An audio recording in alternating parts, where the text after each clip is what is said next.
이 밤에도 하나님께 기도함으로 경건의 시간을 갖겠습니다. 모든 인생과 만물을 완전히 알고 계시는 우리 하나님께 이 시간도 영광과 존귀와 감사와 찬양을 올려드립니다. 지난 한 주간도 변함없이 우리와 함께하여 주시고 이렇게 새로운 한 주를 시작하고 또 시작하는 하루를 마무리하는 밤입니다. 오늘 또 하나님의 은혜와 사랑 안에서 우리를 인도 보호하여 주심으로 인하여 이 시간을 매일 경건의 시간으로 정하여 하나님과 친밀하게 교통할 수 있는 기회를 주시니 참 감사합니다. 티끌 같은 우리는 하나님이 일순간이라도 함께 하시지 않으면 살아갈 수 없는 그리스도와 생명으로 연합한 존재들입니다. 하나님의 보존하시는 은혜와 사랑에 날마다 감사하오며 날마다 우리의 짐을 져주시고 동행하시는 하나님의 은혜를 깊이 생각하며 살기를 원합니다. 오늘 하루를 돌아보며 죄를 멀리하고 의와 선을 행하는 일이 삶의 전반에 걸쳐 나타났는지를 돌아봅니다. 하나님께서 소금으로 빛으로 이 세상에 우리를 두신 그 뜻을 받들어 섬기는 일에 진정으로 삶을 쏟았지 못했다라는 사실을 고백하며 매 순간의 언행 심사를 생각하며 돌이키며 회개합니다. 은혜의 샘물에서 깨끗하게 씻어 정결하게 되기 원합니다. 오늘 또 변함없이 그리스도의 보혈의 공로만을 의지하여 이 시간도 하나님께 나아가기 원합니다. 우리를 긍휼히 여겨주시고 늘 성령의 인도하심을 따라 매 순간 하나님께 대하여 가장 신실하게, 가장 진실하게, 정직하게, 열렬하게, 치열하게 살아가게 하여 주옵소서. 이 시간도 여러 상황과 위치에서 이 경건에 참여한 소중한 하늘 가족들을 기억해 주시고 보살펴 주시기를 원하오며 맡깁니다. 이 경건의 시간의 시종을 주관하여 주옵소서. 진리의 성령께서 변함없이 우리 마음을 밝게 비춰주시기를 바라옵니다. 거룩하신 삼위일체 하나님 홀로 영광을 받으시옵소서. 우리 주 예수 그리스도의 이름으로 기도합니다. 아멘. 제네바 시편가 1장입니다. 제네바 시편가 1장 함께 우리 부르겠습니다. 제네바 시편가 1장입니다.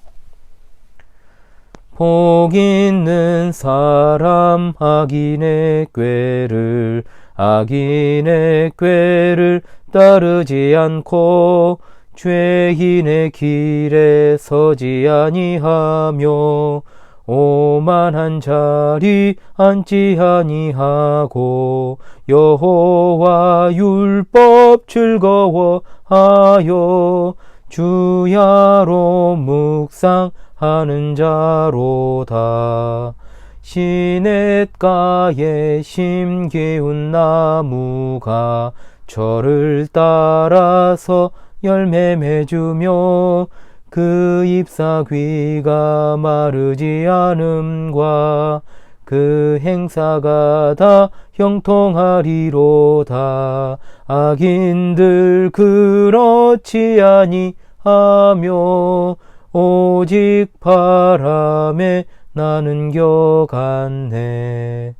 그러므로 악인들 그들은 하나님 심판 견디지 못해 의인들 모임 들지 못하리라.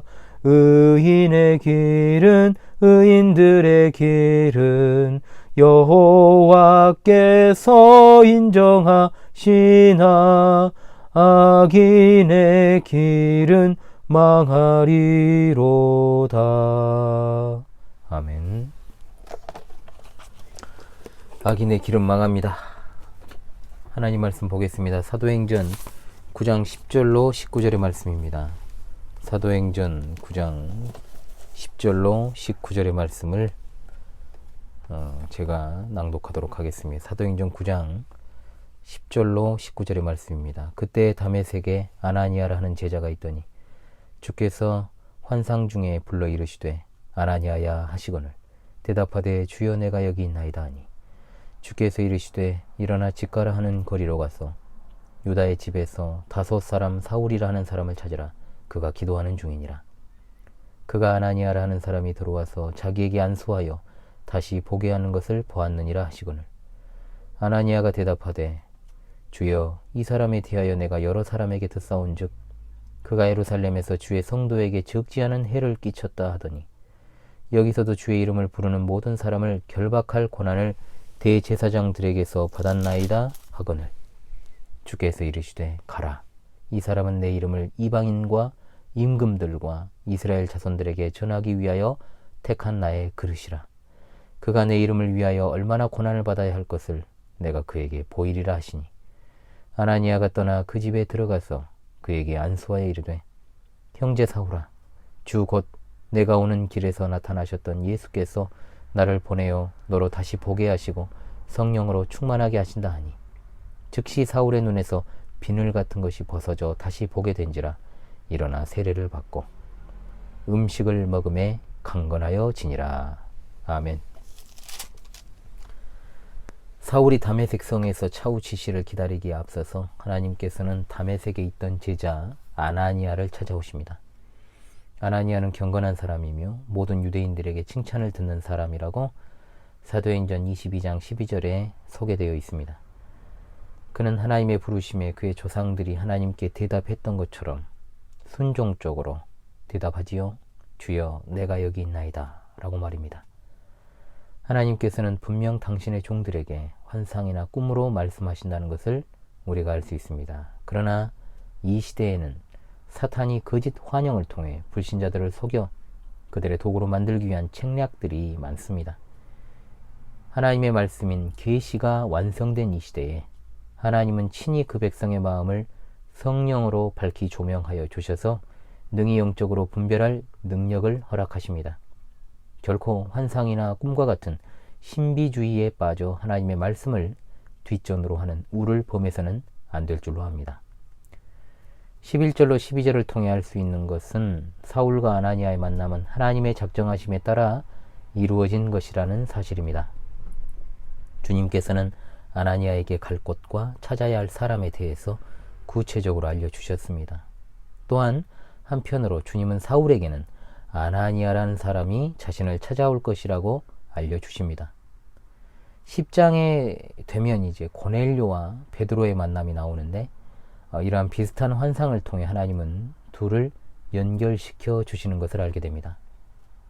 13절로 14절에 아나니아가 다소 사람 사울을 가서 찾으라는 하나님의 명령을 듣고 몸을 떱니다. 당연하지요. 사울이 뻔히 다메섹에 무엇을 하러 왔는지를 알기 때문입니다. 그가 그리스도인들을 붙잡으러 왔다는 사실을 아는데 그에게 가라고 하시니 당연히 아나니아는 이렇게 말을 할 수밖에 없었습니다. 스데반의 죽음의 자리에 있던 사울을 그리고 기세등등하게 신자들을 박해하고 결박하기 위하여 온 그에 대한 감정이 좋지 않았음에도 불구하고 아나니아는 하나님께 순종하며 그것을 따랐습니다. 우리가 신앙생활을 할 때 우리의 상식으로는 정말로 비합리적인 것 같은 일에 순응하고 따라야 할 때도 있는 것입니다. 그러나 우리는 절대로 하나님을 우리 자신의 사고의 틀 안에 가두어서는 안 됩니다. 우리 하나님께는 능치 못하심이 없으십니다. 하나님의 인도하심을 따라서 우리는 그의 복음의 진리의 확장을 위하여 더 어려운 사람들과 장소로 내몰리게 될지라도 하나님 말씀에 순종해야 될 줄로 믿습니다. 15절로 16절을 통해서 하나님께서는 아나니아에게 사울이 택한 바로 그릇이다 라고 이제 말씀을 하십니다. 여기 이 사람은 내 이름을 이방인과 임금들과 이스라엘 자손들에게 전하기 위하여 택한 나의 그릇이다 라고 하지 않습니까? 지금까지는 사울이 그리스도의 이름을 파괴하려 하던 사람이었습니다. 그런데 그에게 이제 그 이름을 전파할 책임이 지어지고 있습니다. 얼마나 놀라운 일입니까? 택한 그릇이라는 말은 선택받은 도구 또는 특별한 일꾼이라는 뜻을 가지고 있습니다. 도구라는 것이 무엇입니까? 인간의 손에 의해서 움직여지기 전에는 그것은 무용지물인 것과도 같이 우리가 도구라고 할지라도 전적으로 하나님의 뜻대로 사용되지 않으면 무용지물입니다. 그런데 하나님께서는 이 사울을 그의 뜻대로 사용하시려고 하는 것입니다. 사랑하는 시청자 여러분, 우리는 하나님의 뜻대로 쓰임받기 위한 도구인 줄로 믿습니다. 도구는 그 자체로 아무런 의미가 없습니다. 제 아무리 수고를 하고 일을 잘 해내려고 할지라도 티끌 같은 우리가 자랑할 것은 아무것도 없습니다. 하나님께서는 말씀하십니다. 바울이 그 이름을 위하여 얼마나 해를 받아야 할 것인가. 즉 나는 그에게 숱한 고생을 당하게 할 것이요 숱한 수치를 견디게 할 것이며 온갖 종류의 투쟁을 이겨내게 하므로 그 어느 것도 그 임무를 방해하거나 제지하는 일이 없도록 하시겠다라는 말씀입니다. 실로 그리스도의 일꾼은 마음의 고난을 받겠다는 각오가 서 있지 않고는 이 적대적인 세상에서 복음을 전파할 자격이 없다는 점을 보여줍니다. 사랑하는 시청자 여러분, 하나님께 지식과 지혜의 은사를 구할 뿐만 아니라 인내와 용기를 불어넣어 주시기를 간청하는 가운데 절망적인 상황 속에서도 절대로 무너지거나 으스러지지 않기를 위해서 우리 함께 전진하며 나아가야 할 줄로 믿습니다. 우리에게 주어진 환경이 그렇습니다. 잠시 잠깐의 쾌락과 만족을 위해 우리는 정도에서 벗어나 쉬운 길로 가려고 해서는 안 됩니다. 그 길은 필경 사망의 길이기 때문입니다. 17절에 이제 아나니아가 선지자적 역할을 수행합니다. 그는 주 예수께서 나를 보내셨다 말하고 있고, 자, 이것이 선지자의 역할이죠. 그리고 성령으로 충만하게 하실 것이라고 말하였습니다. 18절에 즉시 사울의 눈에서 비늘 같은 것이 벗어져 다시 보게 된지라. 사울의 눈먼 상태는 공포나 당황 때문에 그러게 된 것이 아니라 이런 방법을 통해서 자신이 그렇게 기고만장해야 하던 자만심을 완전히 벗어버리도록 하는 뜻에서 과거에는 그가 영적인 맹인이었다는 사실을 그대로 보여주는 것입니다. 그는 그 당시 최고의 교사 가말리엘의 문화에서 엄격한 율법 교육을 받은 바리새인 중에 바리새인이었습니다. 그러나 그러한 것은 한낱 똥보다 못하다고 그가 훗날 고백하지 않습니까? 이제는 그가 그의 마음으로 진리를 보기 시작하도록 하는 뜻에서 사흘 동안 하나님께서는 그의 시력을 박탈하신 것입니다.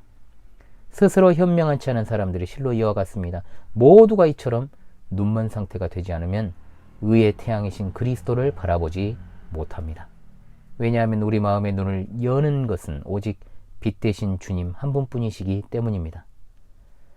일어나 아나니아로부터 세례를 받고 영혼의 안식을 취한 후에 그는 음식을 먹고 강건하여졌다라고 했습니다. 이것은 바로 금식이 끝난 것뿐만 아니라 그의 내적인 갈등과 고뇌가 끝이 났음을 의미합니다. 오늘 우리는 기독교의 대표적 박해자였던 사울이 하나님께로부터 부르심받아 이방인의 복음 전도자로 부르심받는 역사적인 장면을 목격했습니다. 여기에는 하나님의 비상적 섭리하심도 있었고, 또한 다른 제자를 도구로 삼아 사울을 회복하게 하시는 하나님의 계획하심도 엿볼 수 있습니다. 이런 모습을 통해서 우리는 현대 교회의 피폐함과 영혼들의 완악함 속에서 어떻게 주의 영광을 드러내야 할지를 깨닫게 됩니다. 하나님을 우리의 좁은 사고의 틀에 가두어 생각하는 우를 범하지 말고 모든 것에 능하신 우리 하나님만 의지하여 담대하게 복음의 진리를 수호하고, 또한 하나님께서 우리를 향해서 원하시는 것이 합리적인 것이든 불합리한 것이든 상관없이 진리에 따른 것이라면 순종하여 주께서 이 시대에 주의 교회를 통하여 하시고자 하는 일에 있어 늘 순종하며 승리하는 우리 모두가 되어야 할 줄로 믿습니다. 기도하겠습니다.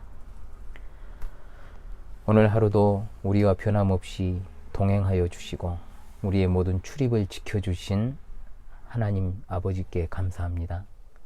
사울의 회심을 통해 하나님께서 쓰시고자 하는 자를 쓰시고, 또한 하나님의 영원하신 작정에 따라 모든 일을 행하시는 사실을 알게 하시니 감사합니다. 우리가 이 시대에 부름받은 하나님의 종으로 어떤 사명을 감당해야 할 것인지를 바르게 생각하고, 또한 주님의 교회를 통해서 하시고자 하는 일들을 잊지 말고 승리하신 우리 주님 안에서 늘 승리할 수 있게 도와주시옵소서. 오늘도 우리에게 주시는 잠이 우리에게 큰 도움과 위로되기 원하오니 잠자리에 들 때마다 늘 하나님의 은혜에 우리 자신을 온전하게 내어 맡기고 살아계신 하나님의 보호 아래 살게 해주시기를 원합니다. 매일 밤 경건의 시간 변함없이 함께하는 소중한 하늘 가족들의 삶을 늘 지켜 돌보아 주시기를 원합니다. 이 종은 너무나도 부족하여 늘 기도할지라도 그들의 삶을 일일이 돌보기가 어렵습니다. 간절히 바라옵기는 어떤 상황에서도 하나님을 향한 믿음을 저버리거나 흔들리지 않게 하시며 구원의 기쁨을 마음 깊이 간직하여 영광 중에 다시 오실 우리 주님을 대망하는 참된 순례자들이 다 되게 하여 주옵소서. 부족한 종이 주님이 위탁하신 양들을 잘 인도하는 길잡이로 천성문까지 인도하도록 늘 인내와 지혜와 지식의 은사를 더하여 주시기 원합니다. 이 밤에도 사랑하는 성도들의 영혼과 육체를 지켜주시고 밝은 새 아침을 주실 것을 믿사오며 우리 주 예수 그리스도의 이름으로 기도합니다. 아멘.